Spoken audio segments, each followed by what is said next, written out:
Assalamualaikum warahmatullahi wabarakatuh. Pada hari ini kita bahas tentang efisiensi dalam produksi. Setelah kita mempelajari tentang efisiensi dalam pertukaran dua barang, kemarin dari sisi konsumen, hari ini kita bahas tentang efisiensi dalam produksi. Nah,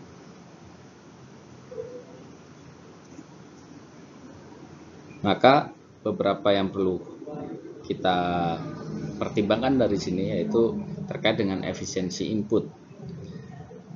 Teknik efisiensi atau efisiensi teknis ini kondisi di mana perusahaan mengkombinasikan input untuk memproduksi output tertentu seefisien mungkin atau bahasa gampangnya semurah mungkin. Nah, dari input yang digunakan itu bagaimana caranya input yang digunakan itu bisa efisien. Nah, dari sini kapan itu terjadi, yaitu ketika rasio produk marginal dari kedua input itu sama dengan rasio harga input, atau bisa disebutkan marginal product labor dan per marginal product capital itu sama dengan upah per rentnya.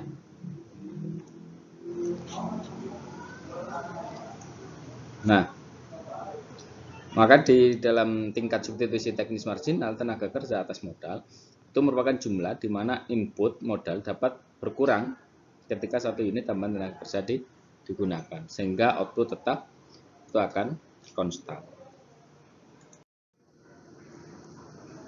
Batas kemungkinan produksi seperti yang saya rasa ini sudah dibahas. Batas kemungkinan produksi ini adalah penggunaan faktor input atau faktor produksi tertentu untuk memproduksi suatu barang. Nah, ini misalnya pakaian dan food, antara dua barang ini ada batas kemungkinan produksinya ada di daerah ini. Jadi batas kemungkinan produksi ini menunjukkan seluruh kombinasi output yang efisien. Batas kemungkinan produksi ini berbentuk cekung karena apa? Karena kemiringannya itu bertambah seiring dengan meningkatnya produksi makanan.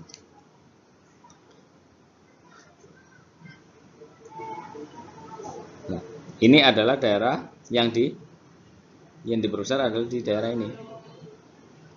B, C-nya, kemudian ini D.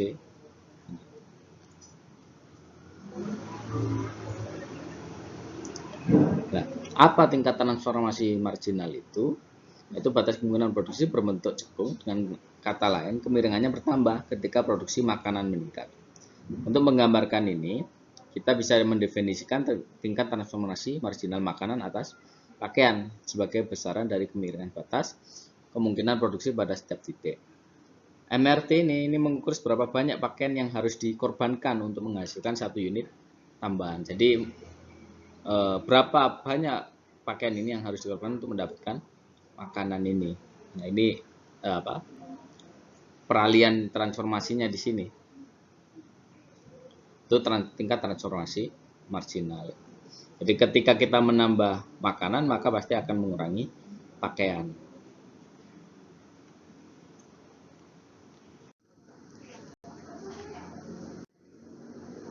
Nah, kemudian itu terkait dengan efisiensi output. Agar perekonomian menjadi efisien, barang-barang tidak saja harus diproduksi pada biaya minimum, tapi juga harus diproduksi pada kombinasi sedemikian rupa yang sesuai dengan kesediaan orang-orang untuk membayar. Nah, ini bisa. Jadi ini adalah kombinasi antara kurva indifferent dengan kurva batas kemungkinan produksi. Nah, pertemuan antara kurva indifferent dan batas konsumsi, batas kemungkinan produksi di sini, ini adalah yang paling efisien. Jadi kombinasi efisien dari output itu dihasilkan ketika tingkat transformasi marginal antara dua barang yang mengukur biaya produksi satu barang relatif terhadap barang lain sama dengan tingkat substitusi marginal konsumen, yaitu kurva indifferent itu, yang mengukur manfaat marginal dari konsumsi satu relatif terhadap barang lain. Ini adalah efisiensi output. Jadi jika Anda misalnya seorang perencana, pasti kita akan menghadapi persoalan untuk mencapai efisiensi output. Kan kita harus menyamakan tingkat transformasi marginal dengan tingkat substitusi marginal konsumen. Tapi apabila konsumen yang berbeda itu memiliki preferensi yang berbeda atas makanan dan pakaian, maka berapa yang harus kita putuskan dan berapa jumlah masing-masing yang harus diberikan. Nah, ini kita harus mempertimbangkan semua preferensi konsumen dari masing-masing itu setiap akan berbeda-beda. Jadi kita harus menyesuaikan itu terlebih dahulu. Nah, dalam pasar output,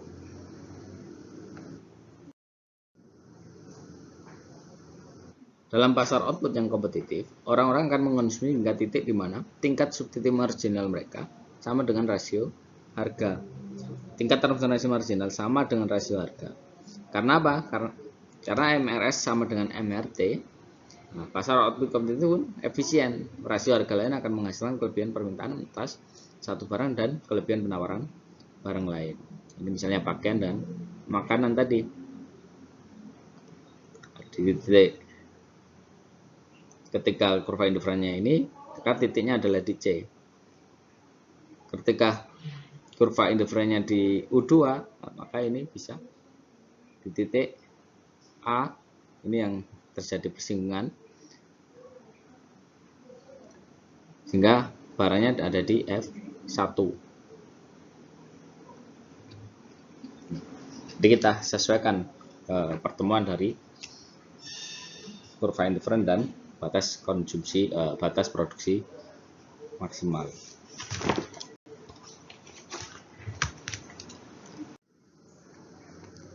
Berikutnya yaitu manfaat dari perdagangan bebas. Ini di mata kuliah ekonomi internasional juga dibahas.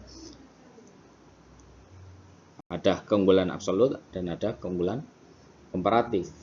Keunggulan komparatif ini berarti situasi di mana negara satu itu memiliki keunggulan dibandingkan negara dua dalam memproduksi satu barang, karena biaya produksi barang tersebut di negara satu itu relatif terhadap biaya produksi barang lain di negara satu lebih rendah, jadi lebih efisien ketimbang biaya produksi pada negara dua. Itu berarti keunggulan komparatif. Tapi kalau keunggulan absolut itu situasi di mana negara ini memiliki keunggulan mutlak dibandingkan negara lainnya. Jadi di dalam keunggulan komparatif, nah ini misalnya ini ada jam kerja yang dibutuhkan untuk memproduksi keju dan anggur. Kalau di Belanda untuk keju itu 1, tapi di Itali itu 6. Nah, anggur di Belanda itu 2, di Itali 3.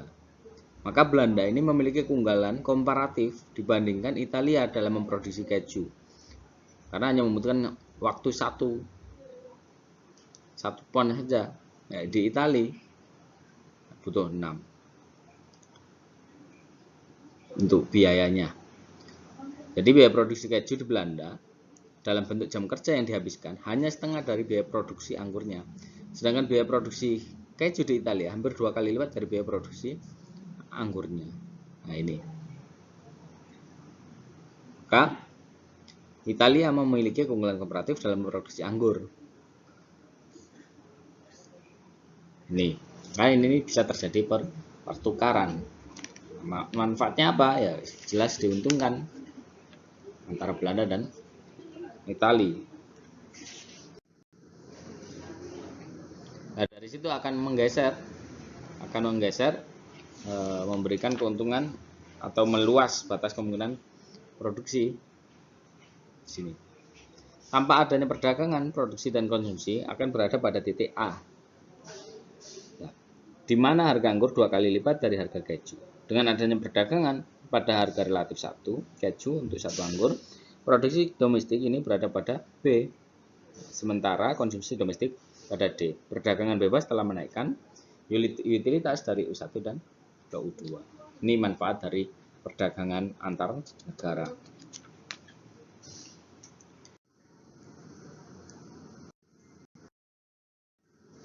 Nah, beberapa materi-materi tersebut ini menunjukkan bahwa adanya efisiensi dari pasar persaingan. Dari situ akan di pasar persaingan akan bergerak menuju pada titik efisien. Nah, akan tetapi pasar itu juga bisa gagal. Mengapa pasar itu bisa gagal?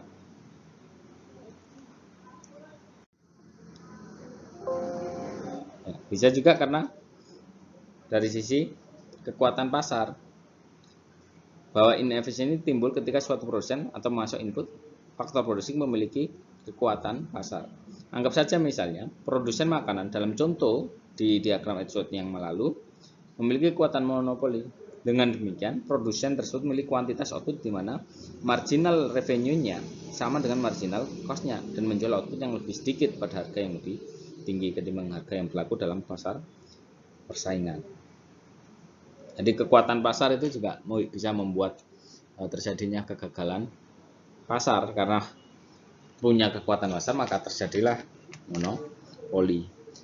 Dan kemudian yang kedua juga informasi yang tidak lengkap atau juga bisa terjadi asimetri informasi.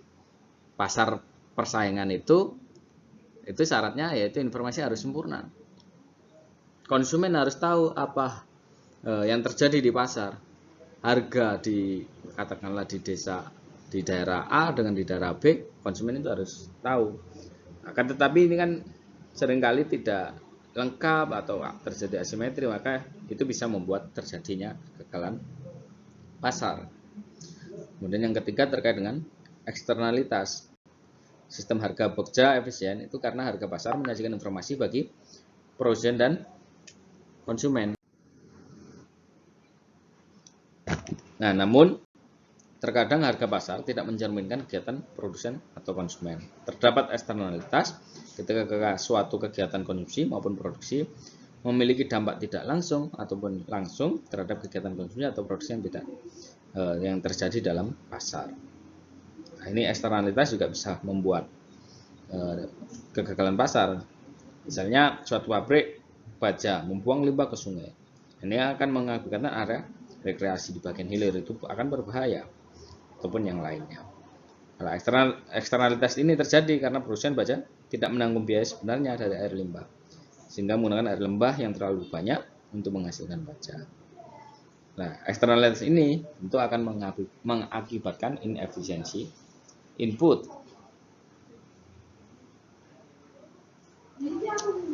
Nah, itu. Kemudian yang terakhir yaitu barang publik. Sumber terakhir kegagalan pasar itu timbul ketika pasar gagal memasok barang yang banyak diperhatikan oleh konsumen, atau bisa disebut sebagai barang publik.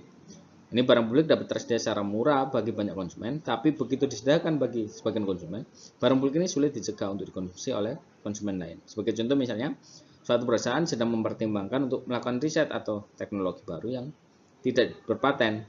Begitu penemuan ini terjadi secara luas, produsen lain malah bisa menirunya. Nah, selama sulit untuk mengecualikan perusahaan lain untuk tidak menjual produk tersebut, riset ini tidak akan menguntungkan. Jadi barang publik, barang non-eksklusif, barang publik itu barang non-eksklusif dan non-rival yang dapat tersedia secara murah, tapi begitu disediakan sulit untuk mencegah pihak lain untuk mengkonsumsinya. Itu barang publik itu juga bisa membuat terjadinya kegagalan pasar.